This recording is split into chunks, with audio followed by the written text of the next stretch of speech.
Bonjour et bienvenue pour notre point mensuel sur le marché des matières premières. Après plusieurs semaines sans grand bouleversement marqués par un recul significatif des cours, les matières premières ont retrouvé un peu de soutien en ce mois de mars. La concurrence des origines mer Noire et la course à la compétitivité que se livrent les exportateurs constituent toujours un facteur de baisse important sur les marchés, mais de nouveaux éléments sont venus la contenir.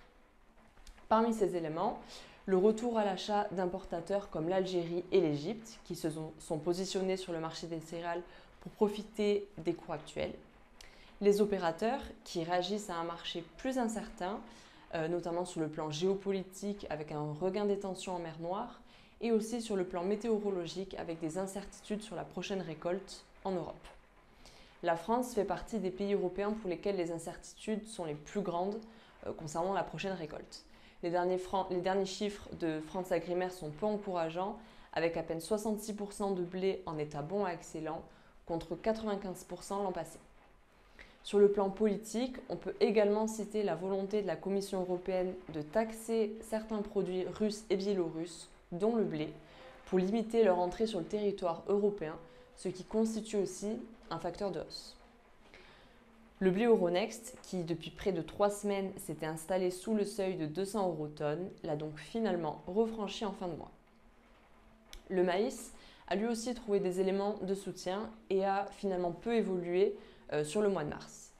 L'avancée des récoltes et des semis en Amérique du Sud constitue le principal élément baissier à ce jour sur le marché américain, avec de bons niveaux de production attendus, 56 millions de tonnes en Argentine et 124 millions de tonnes au Brésil.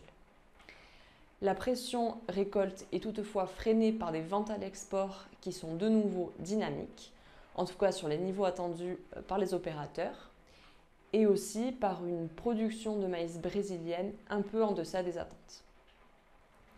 Du côté des matières azotées, la volatilité fait son retour.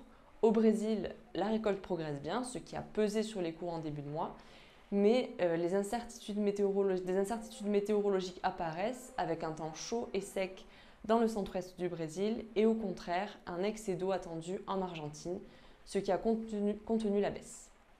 Les expéditions de soja depuis le Brésil ont été très dynamiques en mars, ce qui a également soutenu les cours. Aux États-Unis, c'est surtout l'activité de trituration qui a apporté du soutien aux cours qui se sont maintenus autour de 314 € tonne.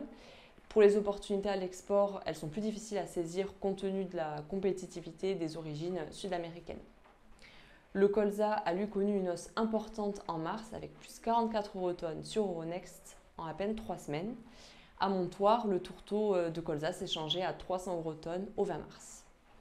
Cette progression importante résulte d'une part de la stabilisation du complexe soja, mais surtout de l'importante hausse des cours de l'huile de palme malaisienne depuis février. Merci et à très vite pour une nouvelle vidéo Écoport.